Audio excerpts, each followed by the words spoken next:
para sa episode na to, magbibenta ako ng thrifted items sa isang van. Ito yung mga items na ibibenta natin, oh. Tignan nyo naman yung pair ni SBD. Gago, mayabang naman pala. Susi pala yan. Bring mo mo naman. Ang inadahan deal man. Ano mo muna ako?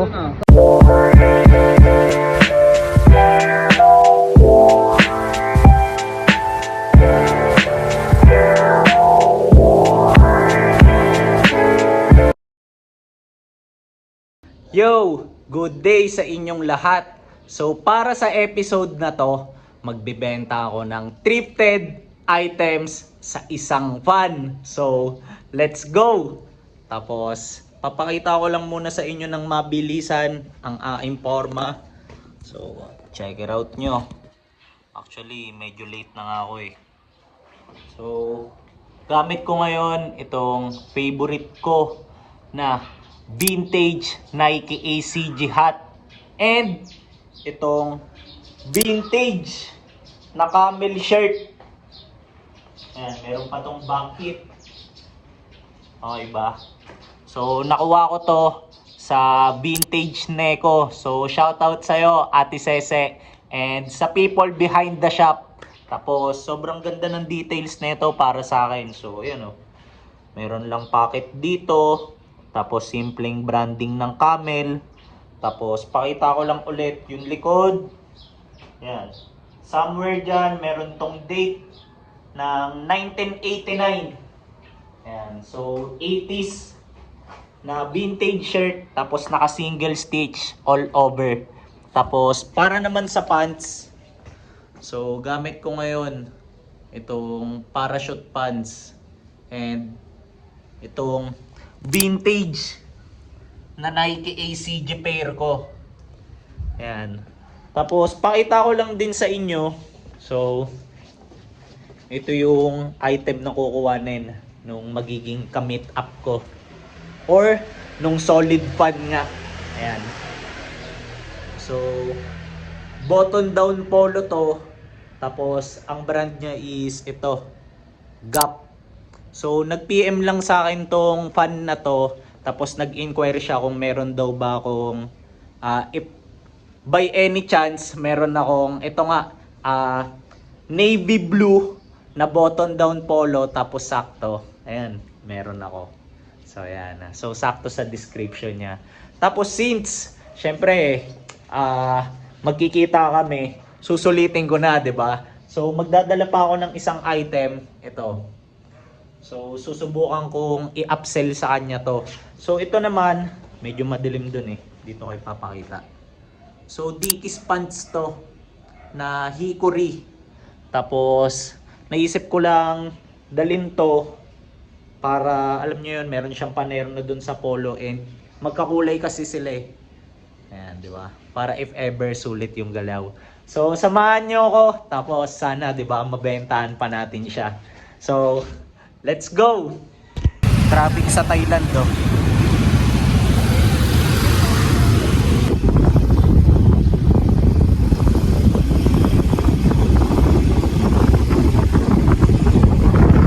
Dito na kami sa Japan. Ayan. Masikip ang mga daan. Panis! Bilog na bilog yung ulo ni Daragid, oh. Ayan, oh.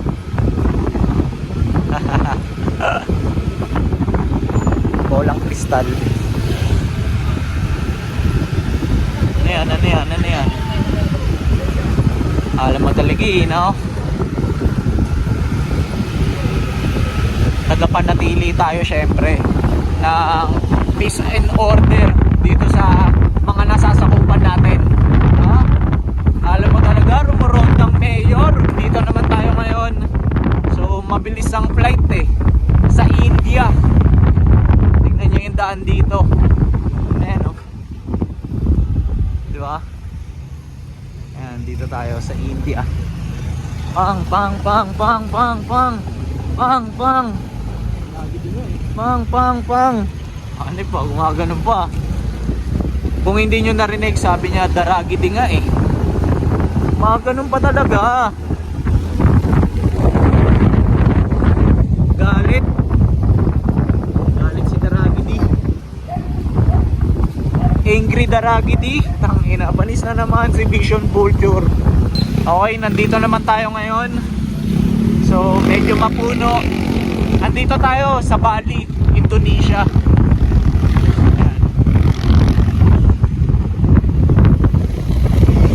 Swabe ang daan dito. Okay. We are now here at the venue. Ayan o. Pinababa na ako ni Daragidi. Daragidi, kamusta ang biyahe? Ang dami nating bansang dinaanan, Daragidi ah. Ayan o. Daragidi, di pa tayo nagkakamayan eh. Pwede ba nating ipakita? Sige. Nagpasama ako sa kanya kasi parehas kaming invited. Actually, nandito kami ngayon sa isang birthday party ng isang tropa. Tapos ito yung mga items na ibebenta natin, oh. Daling ko na ba yan? Wag muna. Mamaya na lang. Oo. Tapos kamayan lang tayo. Isang bagsak lang. So tara. So late na kasi kami dumating. Actually 1 hour late to be exact. Tapos akala ko ayun, Star of the Night na yung pasok ko and namin ni Daragidi, pero hindi pa pala kasi yung mismong magbe-birthday wala pa dito. Kaya sayang, gusto pa naman ako, dating pogi. Tapos ito pala, mapakita ko sa inyo yung sinasabi kong solid fan. Ayan, diba? Nakamakyo. Kob, sabi ko, kasi alas 5 usapan, diba? Tapos sinadya ko na 1 oras kaming late kasi gusto ko Star of the Night yung pasok ko eh. Kaysa sa magbe-birthday, tapos pagdating ko wala pa pala dito. Dito talaga yun. Gusto ko, dating pogi ako eh. Kaso wala pa pala. So ayan. Asan ba yun si Vision Vulture? Papunta na traffic. Traffic, Okay. may simba kasi. Aakyat na tayo ngayon para tumingin ng food trip. Hindi, joke lang. Ganito na ang vibe dito. Pinupuno lang. Ayun na si Vision Vulture, oh. Walang parking. Yan, mamroblema ka dyan. Late na nga kami, mas late ka pa. Tignan nyo tong parating. Yo, what up, SBD? Of our guests. Make sure na Safe lang. Bibilisan ko lang tong clip para iwas copyright. Pero tignan nyo naman yung pair ni SBD. Tignan nyo si Vision Vulture. Parang sasayaw ng cha-cha. Pre, baka ma-copyright ako. Bilis. Gago, mayabang naman pala. Studio pala yan. Bringan mo mo naman. So, papapitik lang ako kay Vision Vulture and papabidyo ako kay Daragidi. Ayan. So, Daragidi.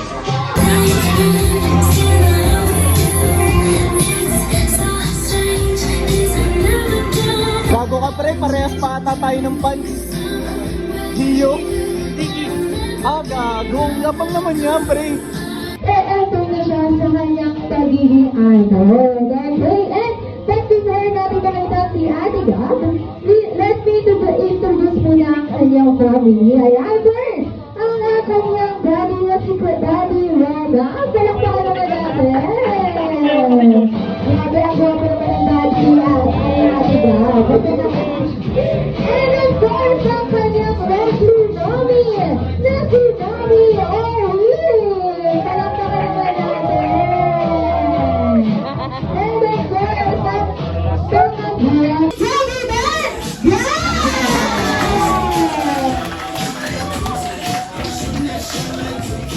I am now with the birthday girl. Ayan. Happy birthday, Ate Gab. Ayan. Magpo-photobooth kami na ito ni Daragidi. Tsaka ni SBD. Gusto ko solo ko. Ilang piraso? Apat yata.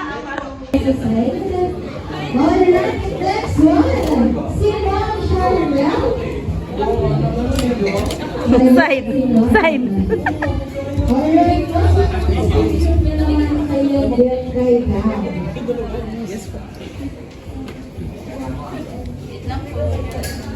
Itsura mo, Mike. Nakadilaw ka pa. Likod, di ba? Wala pa. Side pa. 3, 2, 1. Kabila naman. Ay, hindi ka tapos yun? Hindi pa, hindi pa. Yan, go, go, go. At pre, parang music video. Ready po? Para ka ng rapper dyan, panis talaga si Bugoy.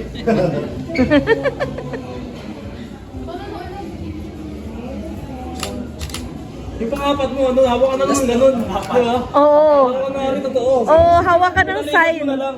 Parang walang sign, kahit ano. Papa-edit ko na lang. Yung pogi, yan.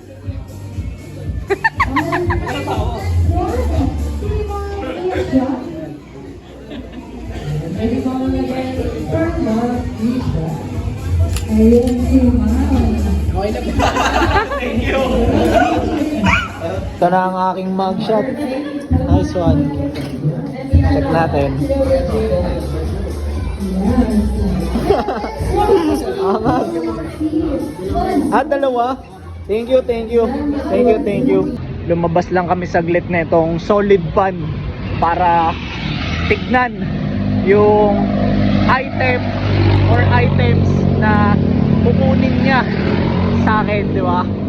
So sana mabentahan natin to nung pantalon. Okay. Nakita ko nga to. Ano? Magkano to? Yan man. Ito lang ako dyan.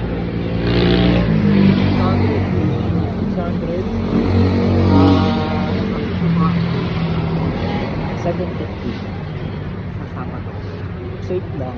Safe lang. Tangina, done deal man. Ano mo muna ako? Tignan nyo tong solid pan ko. Tangina, pinagmamayabang Carhartt daw yung lanel niya eh. Ayan o. Tignan nga natin. Gago nga. Gabang naman yun. Sabay, tamang pro club, pang loob. Tapos Levi's na 550. Asan? Patingin ng tiketa? Tingin. Yabang ang puta. Ang inang yan.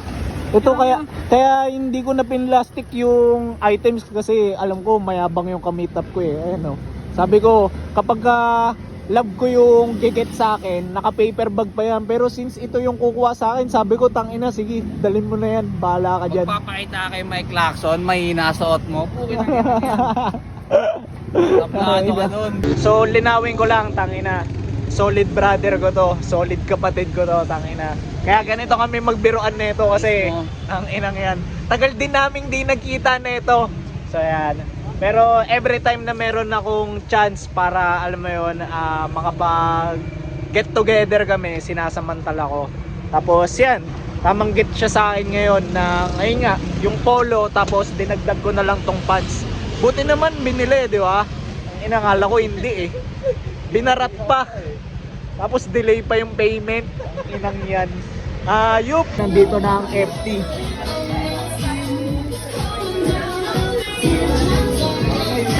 Kain. Yo, so kakauwi ko lang and hindi ko na-document yung parting ways namin ni Street by Danny, ni Daragi D, and ni Vision Vulture. So, wala eh. Medyo naging mabilis kasi yung takbo ng mga pangyayari. Pero, yun, bago ko lang i-end yung episode natin na to, so meron lang akong mga takeaways. So, isa-isahin lang natin para sa akin. Isa sa mga dahilan kung bakit natutuwa ako. So, syempre, merong possibility na makapag-upload na naman ako ng panibagong video dito sa channel, 'di ba, which is itong ginagawa ko ngayon.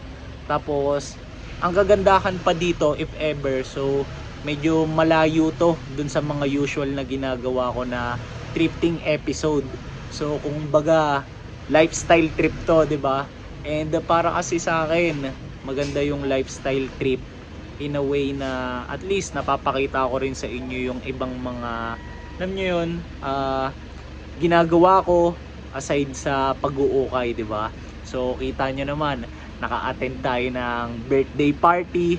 So shoutout pala sa Buitre family for inviting us, di ba? Tapos isa pa, so nakita nyo rin naman nakapag-dispose tayo ng items na kinuha ng isang solid homie ko. Although binarat niya yung isang item, still thankful and masaya pa rin ako. Yun nga lang, alam niyo yun, binarat niya na nga yung item tapos hindi pa agad binayaran, to follow na lang daw. Doon lang ako medyo nabasag. De, biro lang. So kapag ka napanood mo naman, so salamat sa pagkuha. Tapos siguro end ko na rin yung episode dito. Kaya salamat para sa lahat ng mga umabot sa part ng episode na to. Tapos ingat kayong lahat. So see you na lang sa mga next kong upload. Let's go!